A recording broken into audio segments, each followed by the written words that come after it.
This is 102.7 Chop FM, and you're listening to ArtsTalk.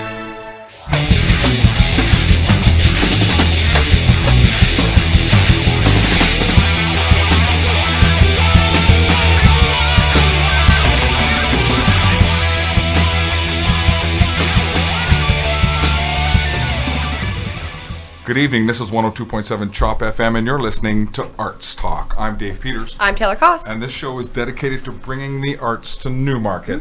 Not just the musical arts, although we have lots of musicians, but any artist practicing any discipline, be they amateur or professional. If you're in the arts and would like to appear on this show, then we'd like to hear from you. You can get in touch with us by emailing artstalkradio102.7@gmail.com, or you can check us out on Facebook. That's facebook.com/artstalkradio. Send a message there. And don't forget to tune in every Wednesday, normally at 6 o'clock, sometimes at 8 o'clock. Yeah. Or 8:03. Like never at 8 o'clock. I feel totally like... I know, it's weird. It's very weird. It's like tomorrow. I mean, it's this dark normally at 5 or 6 anyways now, so... Right. But... Yeah. It's a bit weird. So it feels like the middle of the night. Feels like... Anyway, don't forget to tune in Wednesdays. Stay tuned Yes. about which time it's going to be to hear good tunes and learn what's going on in the independent arts scene. Our guests tonight are from all the way from Hamilton. The Jailbirds, Mike and Eric, are here. Yeah. We're going to talk to them in a minute. But first, we're going to hear what? We're going to hear a little bit of music from the Heart Attack Kids because we have a show happening. Yes, we do. In Newmarket at the Grey Goat on Saturday night. And yeah, Heart Attack Kids are coming to town. They are also going to be joined by Razorbath, who is releasing their first EP on Saturday as well. Razorbath. Yeah, Razorbath. So Real exciting. Heart Attack Kids from Toronto? No, they're from London. From London, yeah, Ontario. all these people are coming from far and wide to Newmarket. To the hub Yeah, clearly. of the independent music scene. Newmarket, all with that Ontario. little Grey Goat. So yeah, no, Heart Attack Kids, Razorbath, It Cometh, and the Speed Humps will be at the Grey Goat on Saturday. The show starts at 9 o'clock. It's $5 or $10, pay what you can cover. And yeah, we want to see you there, so make sure you come out. That's a great bill. I'd say. Is that a Taylor Cross production? Yes, it is. That's fantastic. Make sure you get out to see that. And so we're going to have a little Heart Attack Kids here. Yeah. Platonic Love Bomb on 102.7 Chop FM.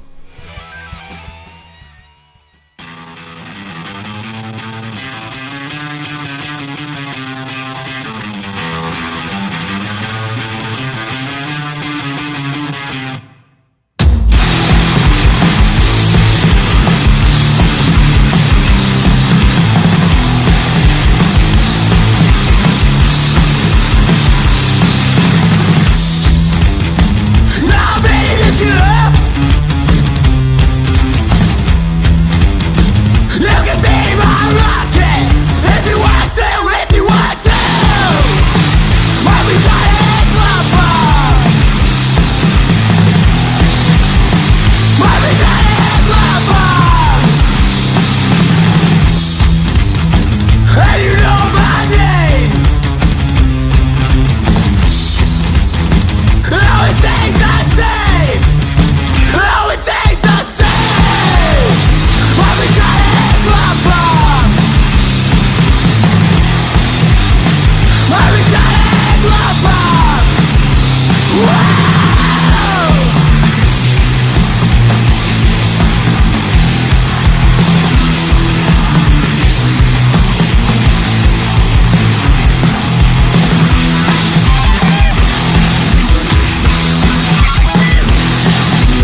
Heart Attack Kids with Platonic Love Bomb on 102.7 Chop FM. This is Arts Talk. I'm Dave Peters. I'm Taylor Koss. And we are in conversation with Jailbirds. Mike and Eric from Jailbirds. Welcome, guys. Hello. Hey. Thank you. All the way from beautiful Hamilton, Ontario. Yeah. Left yesterday. What did you just say? All the way from beautiful Hamilton, No, Ontario. I lied to you. They're from Mississauga. Oh, the Mississauga. Tricked you. All the way from beautiful Mississauga, Ontario. Mississauga. Home of Bike Thieves. And No Big Deal. And No Big Deal. And a bunch of other cool bands. We really. have a lot. ArtsTalk has Mississauga has a interviewed good a lot of scene. Mississauga bands. Yeah, there's Yeah. a scene there. Well, there should be Apparently. a scene. There's like, what is there, 800,000 people in Mississauga? It's a big town. Something like like that. that. It's getting there. Have you played there? There's a like an arts center down. Yeah, we were talking about it last week, in actually. the main downtown area, right? Have you played that? We've been there. Been it? Yeah. Yeah. Seen shows there. Did you go to the Mississauga Music Awards? We did. Nice. I wish that's so cool. I That wish is we got to very go to cool. that. Yeah, it was well attended. It was okay. Yeah. It was, actually, the room was pretty full. Like, they had it well set up. Yeah, it was nice. The mayor was there. She showed up and Nice. kind of presented, kind of hosted a little bit of it. Yeah. Yeah, no, it was great. Great event though. Like they had one band, like one genre of a band. Actually, maybe we played a show with them last Yeah, week or in St. Catharines. yeah, Cool. down at the Detour and What band was that? maybe May. Maybe May. Oh, maybe May. Sorry, I didn't know Yeah. that. You know, some people in the arts are against contests like that, but I think it's a good way to promote the scene, right? Is it? Yeah. Is it? I guess Yeah. it is kind of contesty awards. It is. You Yeah. know, some guys say, how do you pick one band versus another? But True. It is a way to raise profile. Absolutely. And I guess did the nominees perform? They Maybe did. Maybe May performed yet. Yeah. Yeah. Right before they announced. Cool. It wasn't the Rock Awards. They played before. The medal, I think. No. Yeah. But yeah, we were up for best rock and we won. Oh, nice. Yeah, we won best rock. You did? Yeah. Oh my god. Guys, that's fantastic. Look, we're asking about this award show. Meanwhile, they're like Oh winners. my goodness. Jesus. Winner. We got winners here, guys. You know, competitions suck unless you win. Hey, last week we got a winner too, and that's so true too. You never want to, yeah. You don't want to be. No, don't be the loser. Well, that's awesome. And how did the voting take place? Is there an arts magazine or something in town? They had a panel of judges. I don't remember who was on it exactly, but I'm pretty sure it was like a separate party from Mississauga Music, because like the guy from Mississauga Music was also involved. His band was Maybe May.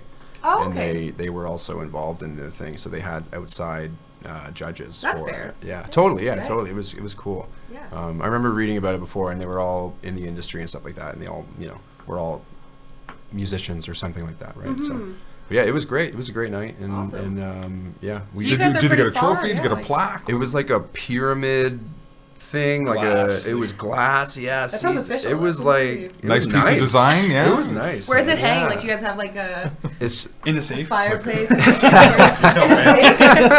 it's literally it's just sitting on a chair in my Yeah. apartment right now. I'm sure it's the chair of honor, though. Yeah. It's in the middle of the room. Right. You know, we got It's the center. Center. yeah, Piece. it's the Four centerpiece. lights on it. It really ties the room together. That's awesome. That's too So funny, we'd yeah. like to learn about you guys. Are you a Yeah. three-piece? I thought you were a three-piece. That's right. Yeah, our bass player is really sick, so Oh man. Yeah. Everyone's sick right now. he has Yeah. laryngitis or That's a something. Oh, brutal. Bad time of year. Yeah. Yeah, seriously. And how long have you been together? About coming Almost up on 3 3 years. 3 years. Cool. That's a good long time. It's been a 3-piece for about 2 years. We started as a 5-piece actually. Okay. Oh wow. So Interesting. And Yeah. you've been going minimalist. You decided don't need that person, don't need that person. well, actually, our opinion at first, we were like, "Fuck yeah," or Oh, sorry, Yeah. we need. it's after 8. Yeah. The adults are awake now. Oh, I'm gosh. kidding. I won't do it again. I'm sorry about that.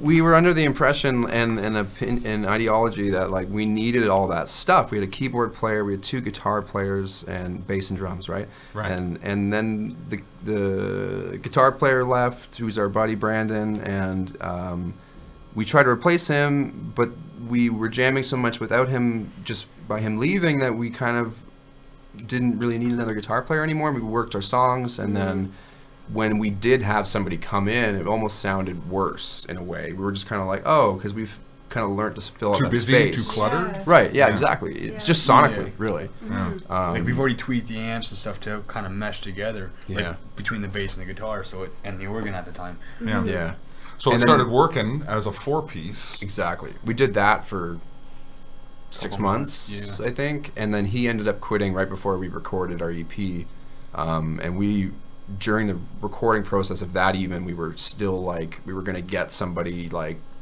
just hire somebody to play those parts, but the producer Matt Grady, he strongly suggested that we don't do that, and now we agree with him. We're glad he steered us in that direction because he was right for sure. Yeah. I mean, Nice. take a second guitarist out. I can understand, but take a keyboard out. That's kind of a substantial thing Yeah. to do. It was right? big. Yeah, definitely. It's a big thing to do. At first, we were scrambling, kind of. We were like, "Oh my God, we got to find somebody to replace that that." sound. Right? Because it sounded empty, right? But then, just naturally, over a few months of jamming, because we would jam, we still do it like 3-4 times a week, right? Wow. We do it Wow. hours and hours, and we just love to play. We play all the time because that's what we do, right? And we just like Eric was saying, we just tweaked our amps because in the moment we wanted it to sound good, so we just kind of figured out how to make it sound good with the three of us, and we ended up reworking our songs because we had gigs, and we're like, okay, well, we can't get a guy for that gig. I got to figure out how to play his parts and my parts on guitar, and Liam's going to play some parts on bass and stuff, right?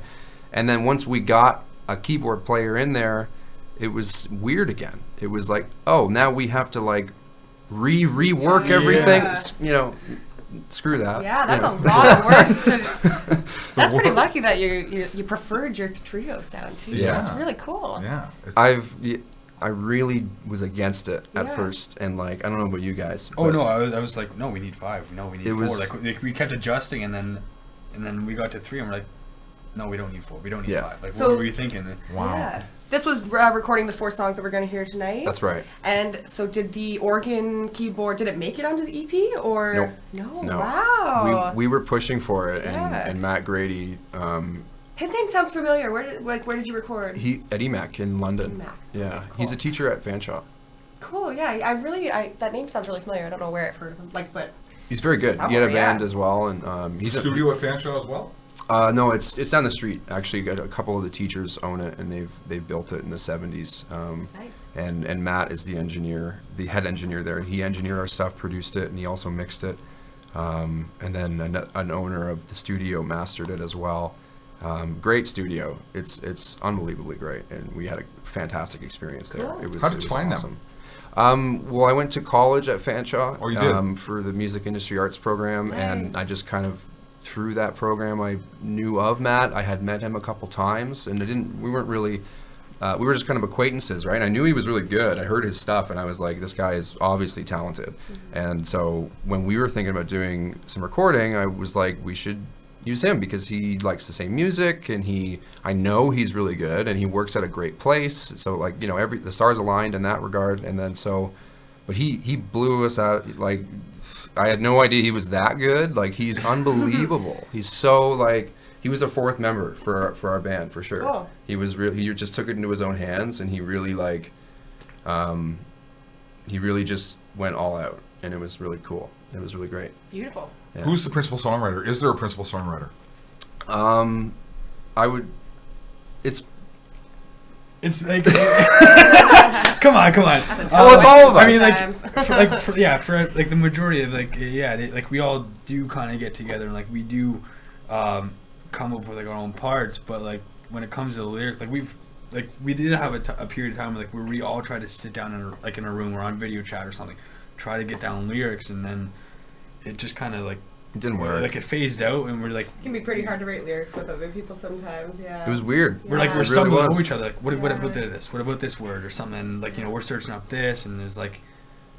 It came out very stale. You know what I Yeah. mean? Like it wasn't us, and it was just like formulaic in a way. You know what I mean? Which is not like we don't Yeah. like Right. doing that. Yeah. Well, And you're the lead singer as well, right? Yeah. So, yeah. But So these- you bring song ideas, and the band will help contribute to the arrangement. Is that the sort of the idea? For sure, yeah, absolutely, yeah. I Oh, mean, a lot of the time it'll be like a riff that's just spawned by jamming. Like we'll literally all the time we'll set out to do something. Like we're gonna learn this cover song or something, or we're gonna Work on vocals or work on vocals or Yeah. something like this, and then something will just come out. Just Liam will be riffing or something, and then we're like, oh, that's a really cool riff, and then we'll just kind of build on it, and that's sort of most of the time that's how we write a song. It's just it comes out, and we just kind of in the moment we go with it, and if it's not if we're not feeling it, we just whatever, we'll do something else, and maybe we'll record that riff and come back to it. Maybe we won't. We have a million things that we've probably forgotten about. That you know what I mean? If it's not like right there in the moment, we can get it done right on the spot, then we kind of just don't worry too much about it, I would say. That's a good attitude to have. Yeah. Why force it if you have so much kind of chemistry together? It's coming so easy. Yeah. Yeah. And then don't be afraid to leave it behind if it's not working. I'm assuming this is not your first band. It's his first band. What was it? Kind of like it's. Not that you're old or anything, but I was in Yeah. a band before, but like it was like we just kind of stayed in the garage, and you know, it was like we jammed like 3 or 4 times, and like to me, I was like, oh, I'm in a band now, you know, I get to do this, and then it was like just kind of. So I mean, this is like the first official band. It was like you know, so it was therefore like, this was your first recording experience. oh yeah, like I was like walking in blind and like. How but nervous making was that? When we went to EMAC, I didn't know what was going on. It was funny.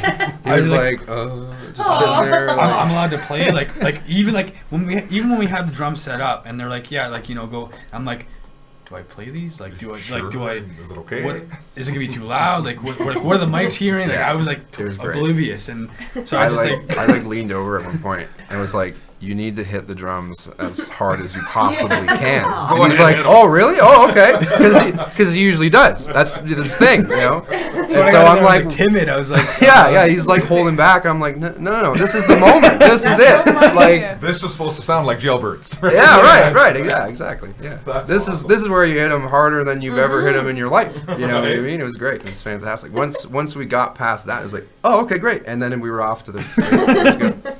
It was good. So you put down drum tracks first, and then everybody built on top of that. Is that how you recorded it? we did like, Well, a bit of. what ended up happening, we were all in the room together recording everything, and we kept all the drums and bass. So everything, we kept some guitars too, but we wanted to. This whole recording process was really an experiment because we had. It's hard. It's a long story to set up, but basically, I'll try to make it a little quicker. We had a bunch of different songs that were like different vibes, like different tunings and different, like they didn't really share the same sound, and we were kind of not confused, but we didn't really know exactly what we were going for. In a way, we sort of like, this sounds good, let's play that, and then but this other song is completely different. It's still rock, but it's completely different kind of thing, right? And so when we went in there, we kind of chose different ones at the time and wanted to experiment with them and treat them all on their own. And so each song has a different snare, for example, and like we use different amps and we use different microphones, and we like, for instance, like for recording vocals, one song is in the booth and then one's in the live room, and then, you know, we really got experimental with it, and every song is different in that regard. But essentially what we ended up doing was first 2 days was beds, and we kept all the bass and drum performance together. So it's all live. There's no edits as well. Like everything is Really? just live. Wow. It's all live. Really? Very Yeah. cool. And there's You didn't make a no single mistake. what? A couple of the songs actually was first take on Black drums. Madonna. Black Oh. Madonna was one take.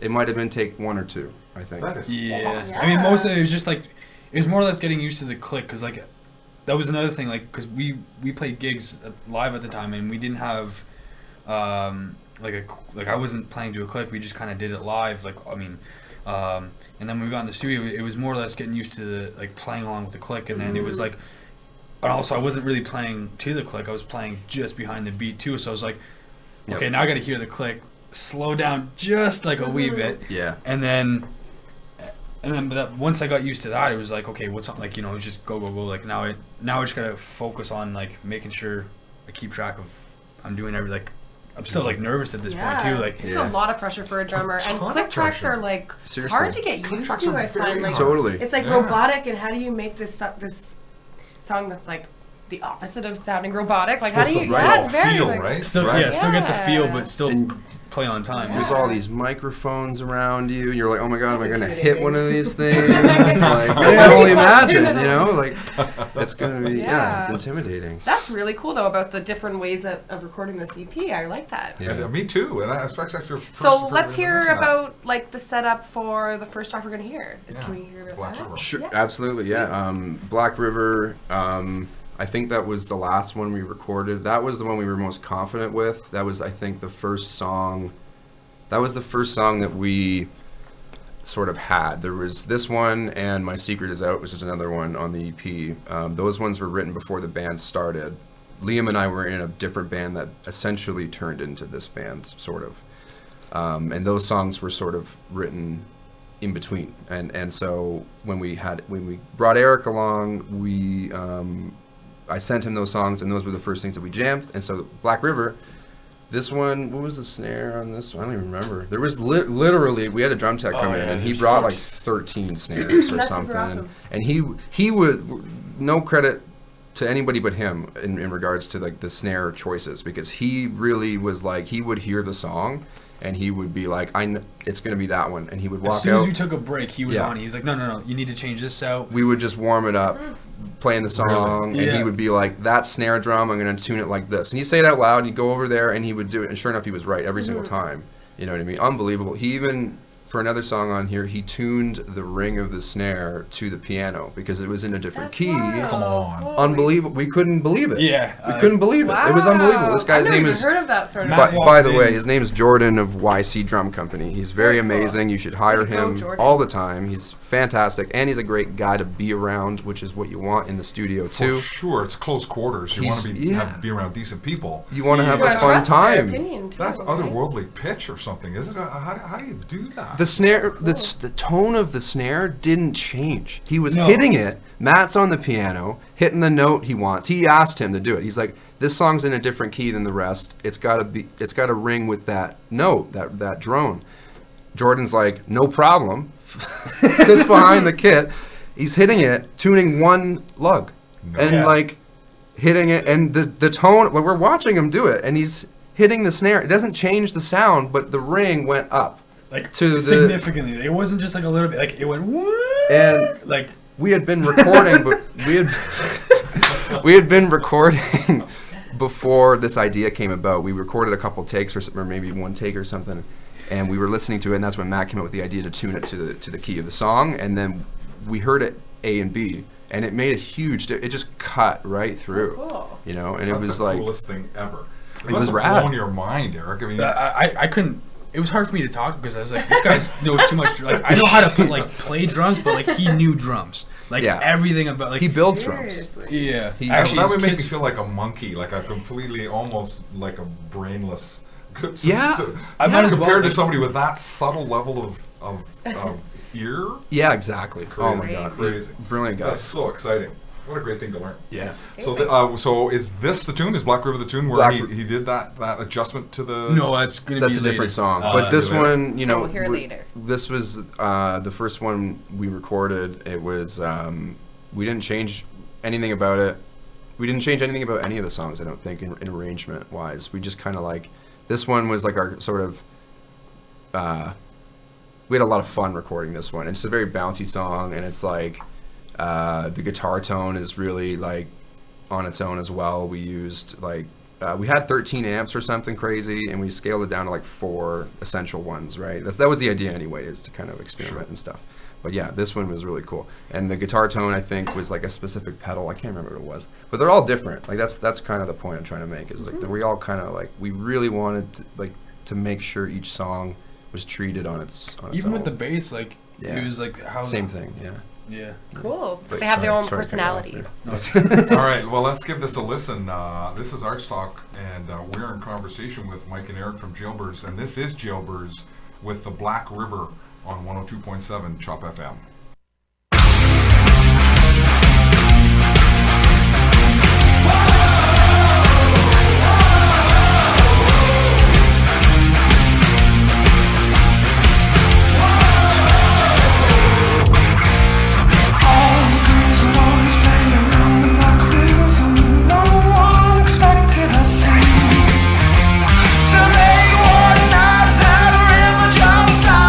Took the sheriff's only side.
Jailbirds with the Black River on 102.7 Chop FM. This is ArtsTalk. I'm Dave Peters. I'm Taylor Koss. And we are in conversation with Mike and Eric from Jailbirds from Mississauga.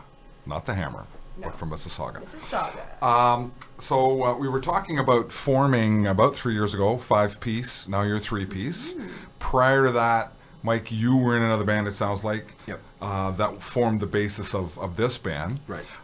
You guys start playing when you were youngsters? Is that when you first sort of picked instruments up? Yeah.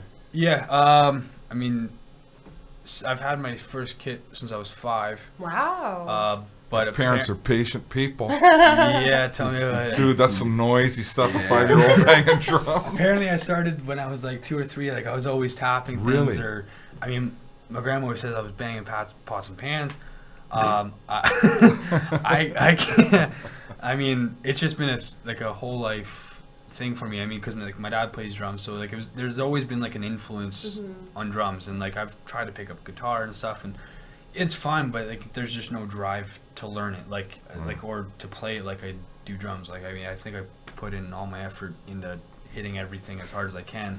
There's no time for or energy for anything else. Life's too short to hit them soft, right? Right. Did you take lessons, or did your dad teach you? Like he showed me a couple beats, and you know, it just kind of gradually worked from there. But like I ended up moving away, and my mom got me my first like actual kit when I forget how old. I was like as long as there was drums there, I didn't, my age didn't matter. Yeah. So like I never got lessons, but I just like I was always listening to like Guns N' Roses at the time. So it was like I was trying to cover them, and Motley Crue was a big thing. So like I was always. So you're pretty much self-taught. In a way, yeah. I mean, like that's amazing. It is. Yeah. So you were learning triplets and paradiddles and other fundamentals, other rudiments without really knowing you were learning them. Yeah, like I was playing a lot. Like once I learned like them. AC/DC and like all the basic kind of rock drummers, then I was like evolving into like Rush and Iron Maiden, and all of a sudden it was getting more technical. I'm like, there you go. I don't know. Like Led Zeppelin's like a great he was too advanced, and I was like, it's still too advanced. I was like, I can't. His footwork is crazy. Better than my whole As body. far as I know, he never used a double kick pedal. No, actually, his drum roadie. No, he wanted John Bonham wanted to use a double bass, and his roadie was like, no, like you're too good on your own with one foot. Yeah. You don't need a double bass, and that's what Jordan told you. He had a double kick. I just remembered that. Yeah, I actually did. He literally did. He admired your right foot that much? He said you don't need a second pedal? No, he just like I think it was. He just told you just to get rid of it. Because he had a double kick. Our music it doesn't need it. Yeah, that's what he said. I more or less just wanted it for like show and for comfort because I was so used to having it there. Yeah. I think I did actually. There's one fill on Secret I used in. That was the only part I used the double kick. It was like.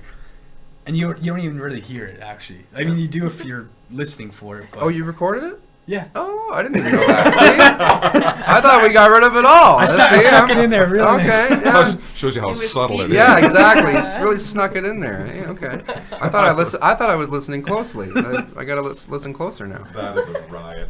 Well, I have been taught that minimalism in drumming is actually a good thing. It's not about not hitting them hard. It's about not fills constantly. Right? Yeah, right. The idea for sure. do the fills when you need the fills, not all the time. I'd say. Totally. And I think songwriters appreciate that when the drummer chills just a little bit. Yeah. Listening is a skill, that's for sure. Yeah. Playing with restraint takes a lot of talent. And then when you do execute something cool, it just makes it that much more like special. You know what I mean? Like if you, yeah, I totally agree with that for sure. You guys get medley at all? I mean, that would be where you would use the double kick a little bit more. We have some songs that we don't play that we go through phases of music sometimes together. Like we'll all listen to like something will come out and we'll be like obsessed with that album or something for 2 months, and then we jam so much and we listen to this album so much that it just naturally comes through, and we write a few riffs that sound like a Mastodon song or something. That's what happens. We have like 3 songs that are like complete, and it's just 100% like super heavy. That's so awesome heavy. to like grow together with bands and phases like that. That's pretty interesting. Yeah, I love that. What's the heaviest track on the EP? It's like heavy. They're all pretty heavy. Yeah. Black Madonna and yeah, Black Madonna. I would say Black Madonna. Cool. We're gonna hear that in a bit, but maybe we should hear the next track. Maybe we should, so we don't run out of time. Yeah. So Away From Home, what can you tell us about Away From Home? This one is the oldest song in our catalog. It was written like 5 years ago, and yeah, it didn't change much. And yeah, it's an old song, and it's it's about being sort of restless. That's kind of what it's about. Awesome. This is Away From Home by Jailbirds on 102.7 Chop FM.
From Home by Jailbirds on 102.7 Chop FM. This is ArtsTalk. I'm Dave Peters. I'm Taylor Koss. And we are in conversation with Mike and Eric from Jailbirds from beautiful Mr. and Mississauga. Right? Right? Right? So, before we went to that song, we were talking, Eric, about banging pots and pans as a 2-year-old on the kitchen floor. Mike, what's your story? Did your mom hand you a guitar when you were 2? No, I'm very much the opposite. I decided I wanted to start playing guitar when I was like 12. I was just driving, or I wasn't driving, of course. So that was a little driving weird. down the road. Just driving in as a 12-year-old, you know. And had his own ride at 12. Before I could walk. I think it was Thunderstruck that came on the radio or something, and I was like instantly interested in it, and I hadn't heard anything like that before. And I just remember before the vocals came in, I said to my parents, I want to play guitar. I want to take guitar lessons. Seriously. Just that. I was like, I want to do that. That sounds cool. I'm into that. And I had been trying, like my parents were trying to get me into stuff. I think I was on the way home from Taekwondo or something, and like I would play soccer, super uninterested in all of those things. Not so much Taekwondo. I liked that. But yeah, I just decided to do it, and then I took some lessons for like 5 years or so, all through high school and all that kind of stuff. And That's just stick-to-itiveness. that, you know what I mean? Sticking to lessons for 5 years? Yeah. You were serious. Especially in high school. I find it's Especially hard in to high stay school when there's a lot of disciplined like distractions. that. And Oh, God. that's. I was tunnel vision. Did you like it right from the start? Oh yeah, Yeah. Well, I liked the idea of it from the start. I got into it more. It's funny because my parents they sort of had to remind me and sort of sometimes even force me to practice because it was so boring. And So boring. Did you learn the proper way? Yeah, you know, I had one teacher at first, and he was, you know, teaching me all the theory and stuff like that. And then I also have taught guitar, and for anybody who just wants to get to the stage, that whole process is just so not interesting, and it's totally understandable because it's not, in my opinion at least. I don't think it's interesting, but they kind of had to remind me to practice a bunch, and then at some point they had to kind of stop me from playing because I wouldn't stop playing, and I just kept going and going and going. And then, Do you remember a moment, Mike, that flipped over? You went from being having to be reminded to practice to all of a sudden practicing too much? I think it was after I'd been playing guitar for maybe 6 or 8 months or something, and there was a talent show at school, and I was obsessed with Guns N' Roses. The next thing that made me, still am, the next thing that made me want to play more was Sweet Child of Mine, hearing that. And so I wanted, my idea, I think way too big. It's my problem. I've had it my whole life. It's part of, I'm dealing with it. It's okay. I think very big, and sometimes it gets me into funny situations. But anyway, I was like, okay, I'm gonna learn all of Sweet Child of Mine. I'm gonna play it at the talent show, and I'm gonna wreck it. It's gonna be great. And I'd been playing guitar. I was like 13 years old. I was playing guitar for like 8 months. And even my guitar teacher laughed at me. He was like, "Are you sure?" Like, That's encouraging. yeah. Dude, He's like, Slash, come on. Right, he's the best. Like, how are you gonna do that? Like, and I was like, "No, I'm gonna do it." And I learned the whole thing. I So mean, your dad bought you a Sunburst air Les Paul quotes. and then for that show. I wish that'd be amazing.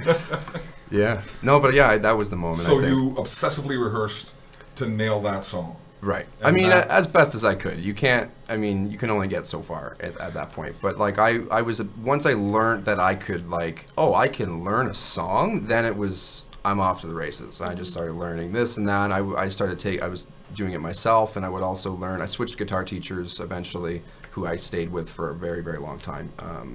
And his name's Dion, and he once he showed me, he told me on my first day with him, he was like, I'm going to show you how to learn songs on your own, right? Because he would sit there, I'd be like, I want to learn this one, and he would just listen to it and then just figure it out. And I was like, what are you doing? How do you do that? That's crazy. And he's like, you're going to be able to do this one day. And I'm like, no, that's insane. And he said, no, you're going to be able to do it. And I was like, I don't believe you. And he just kept It does seem doing impossible it, you know? when you like watch someone when you're Right. learning and they're just like, It was unbelievable. listen, here it is, right in front of you. Like, Yeah. it is Because pretty I crazy. tried remember that doing feeling. that, and I don't even know where to start, right? Yeah. Like, Right. there's 6 strings and all these frets, like what? Like, how do you know where that one is? And Guitar like, would be hard. I do that for bass and guitar. I don't know if I could do that for guitar. That's tough. A lot of moving A lot of parts. strings. directions. Yeah, definitely. you got to go up and down and left and right and this way and that. You know, it's crazy. Seriously. Multiple fingers at once. This hand is doing this thing over here, and this Yeah, one's you have got to to hear somehow all follow that at the it. same time, and It's nuts. Yeah. Who thought of that? Like, crazy. Oh yeah, and But then you got sing. there. then go ahead and sing too while you're at it. Yeah. Exactly. That was always like, I asked, I think it was Dion too. I was trying to sing at the same time. I'm like, I can't even. How? Like, I can barely play guitar, first of all. How are you supposed to play and sing at the same time? It doesn't make any sense. It's against the laws of physics. It just true. can't be done. It's true. It is, yeah. And he just said, you just got to do it and screw it up. That's all. Yeah. You That's just, awesome. You just do it, and yeah. So you stopped taking lessons after about 5 years? I have periodically gone back, not to the same teacher. Although I'd like to, it just never worked out. He moved schools and stuff. I wasn't living there anymore, all that kind of stuff. But like I've learned from a few different teachers. I really like to gain other people's opinions and their way of doing it, and then kind of do what they do my way. I'd like to kind of put it all in a pot and just kind of go, this is what I like from there and there, and and kind of make my own thing out of it too, and try to do my own unique thing. I'm assuming there's a music scene in Mississauga where you can pick up stuff and share things with other musicians that you see. There probably is, but I wasn't a part of it. I was weren't, eh? really, I wasn't like a loner or anything, but when I was in high school, I had the blinders on, and the only thing I could see was a guitar. And I had friends. It wasn't antisocial or anything like that.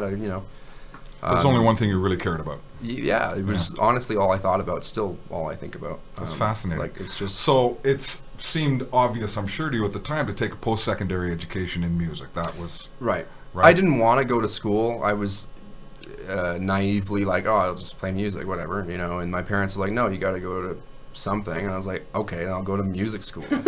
Screw that. So Thinking that there was no such thing. Yeah. Okay, cool. There is one of those. No! Exactly. Yeah. Damn. Yeah. And you picked Fanshawe. I did. Yeah. Ultimately, I picked Fanshawe. They came to our high school and they did a presentation and they mentioned it. My buddy and I were super into audio and stuff like that and music, and so we kind of both were like, oh, that sounds really cool. And then my parents and I went down to the school. We met all the teachers, and they're all amazing. They're all, there's a lot of, there's a lot of recording schools where I went to all of them. It's just to check them out, right? And there's a lot of them where the teachers have maybe never even worked in the industry. Okay. And Fanshawe wasn't like that. They're all still working in the industry. Really? And so this is not all of them. I think maybe there's a few full-time teachers that maybe gig part-time or something like that. But like most of the teachers there are like, this is their part-time job in a way.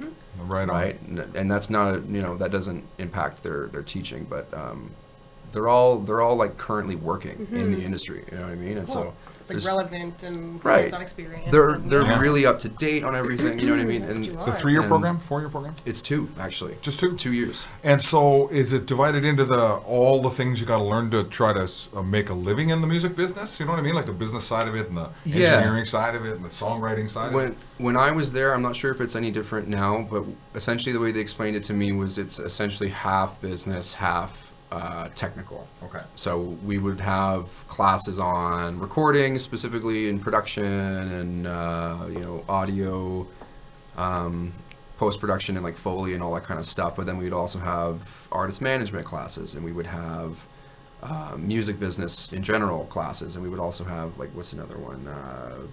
There wasn't any songwriting. There is now, I believe, but when I was there, it was just sort of business and recording. And it was really sweet. Everybody played music, so it was a really great community of people. And my year especially, just everybody was super nice, and everybody got along really well. And there was a vibe for sure. It was really. When did cool. you graduate? 2014. 2014. So Yeah. the internet's intrusion on music distribution and making money in music was alive and well when you graduated, and what must have been present in the program. We talked to lots of musicians. Taylor's a musician. It's easy to get your music out. It's not as easy to make a dime off of it. Right. Do they talk about that? Did they have any insight to that?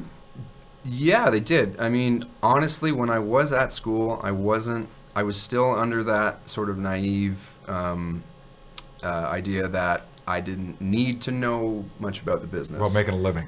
Yeah, and so I was like, I'll just play guitar, no problem, no big deal. And so stupid. And so I didn't go to as many as I would like those business classes. I see. And if they were morning classes, even worse. Right? Oh yeah. Oh man. Well, like they actually ended up changing the program a little bit to start classes later because it inherently had you up late because you had studio slots and stuff at 5 a.m. or something or 2 a.m. or something like that, right? So so that was pretty cool. But I don't know. They did have insight on that kind of stuff. It was still sort of fresh. Like right now, I feel like everyone's kind of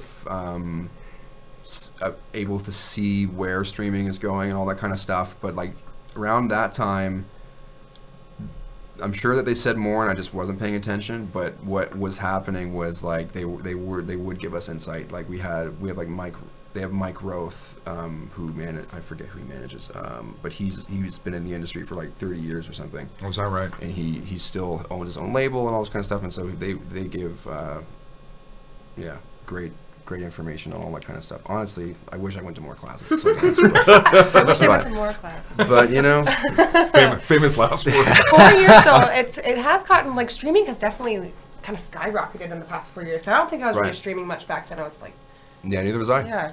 I was still like organizing my own music in iTunes, which is iPods, which is and like nuts, I definitely yeah. had an iPod in 2014. So It's amazing how quickly all that changes. Yep. it's weird, but I still today I was going through my hard drive for music for after the show, and there's so many old like albums that I had that aren't on Spotify, and like I completely forget about them, and I miss those iPod days a little bit. They were good times. And I still have vinyl that is not it's not replaceable. On there's never been digitized. Oh, right? really? Wow. Well, I had some obscure stuff, right? Yeah, that's true. They back catalog things that they just never Seriously. found their way there. Let's listen to another song. We better, because we're going to run out of time soon. Yeah. So this is Black Madonna, the one that you referred to as the heaviest tune on the EP. The heaviest one. It was Black Madonna was actually the first song we, as the Jailbirds, wrote together. It was a test for him. Yeah. Oh, cool. We Interesting. jammed for the first time, and we had this riff, and it wasn't a song yet, and we were like, let's jam with him for the first time and throw a riff out, see what happens. And this is what happened. Cool. No kidding. Nice. All right. This is Jailbirds with Black Madonna on 102.7 Shop FM.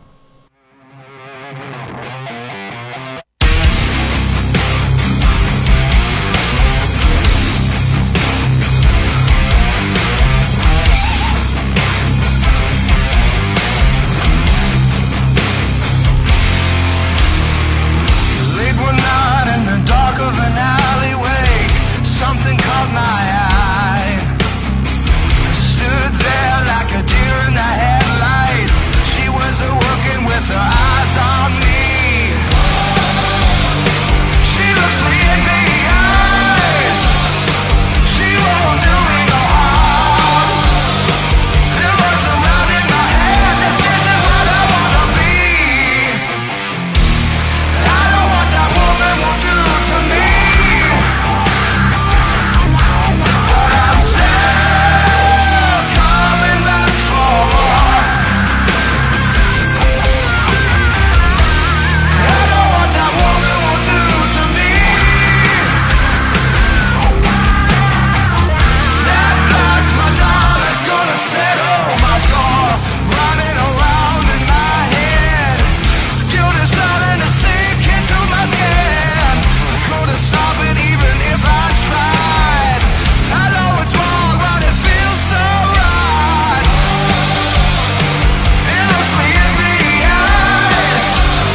She won't do me no harm. It runs around in my head. This isn't what I wanna be. I know what that woman will do to me. But I'm still coming back for more. I know what that woman will do to me. That Black Madonna's gonna settle my score.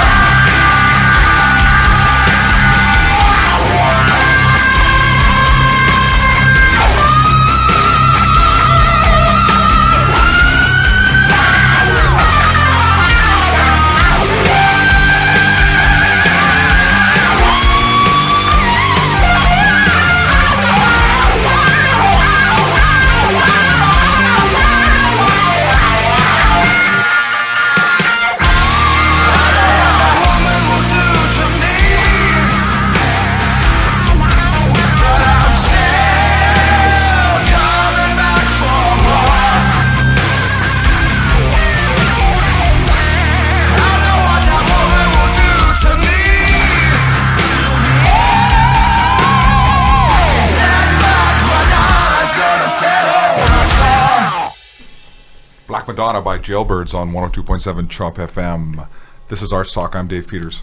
I'm Taylor Cross. Yes, you are. And we are in conversation with Mike and Eric from Jailbirds. We have 66 2/3% of Jailbirds here. Wow. Liam is not here. We hope he's listening. He's Hope you feel- probably sleeping. He's got laryngitis. Oh, bummer. Yeah. Well, Feel he can better. he can listen to the recording on Yeah. which Taylor posts on Facebook. Yep, you can check that out on our YouTube channel. Make sure you YouTube follow channel. us. And so hope Liam is feeling better, bro. You guys have some shows coming up. Yes, which we shows. want to talk We about. want to talk about where people can find your music and where they can see you. Okay. Yes, you can find our music on any streaming platform. Whatever you want to use, Deezer, Apple Music, Tidal, Spotify, it's all there.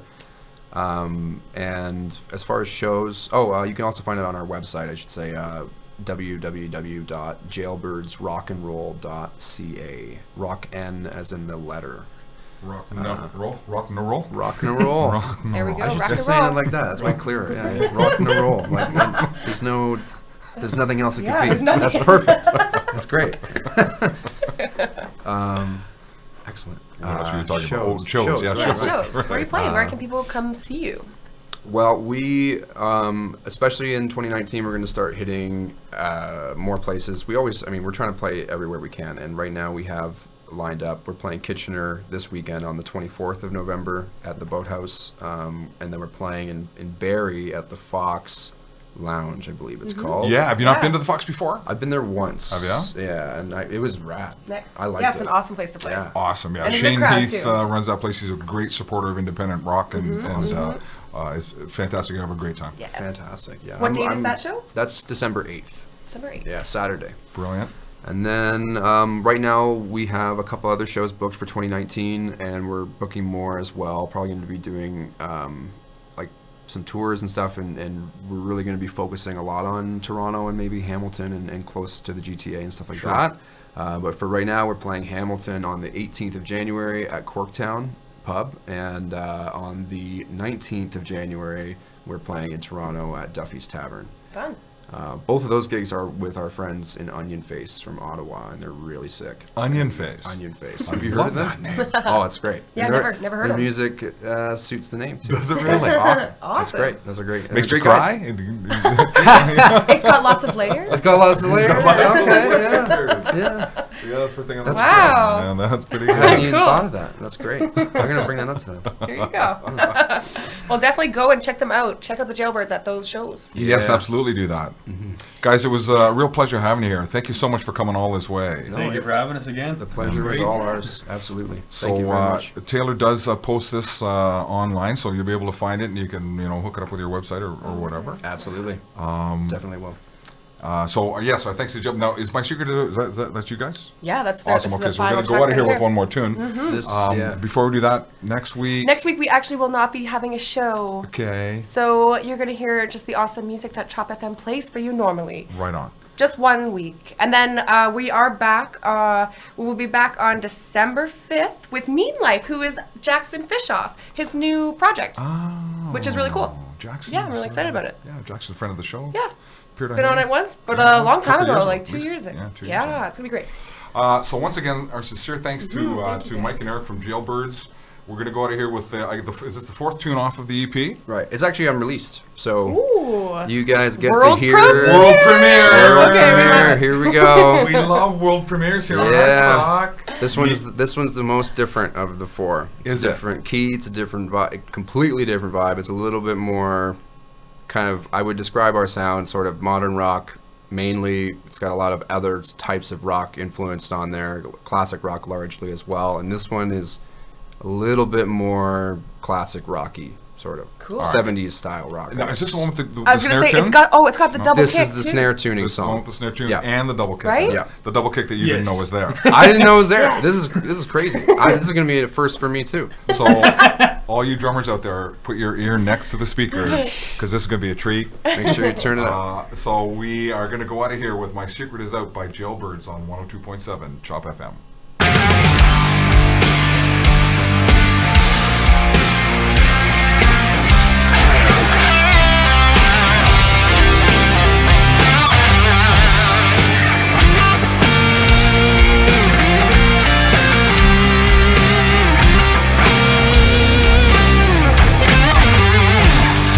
The day I met that girl from school, she took away my breath and away my faith.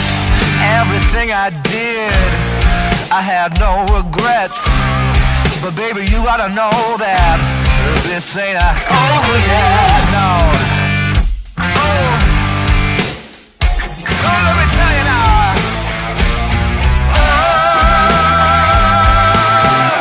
What was I supposed to do when all I wanted back was you? Yeah, that's right.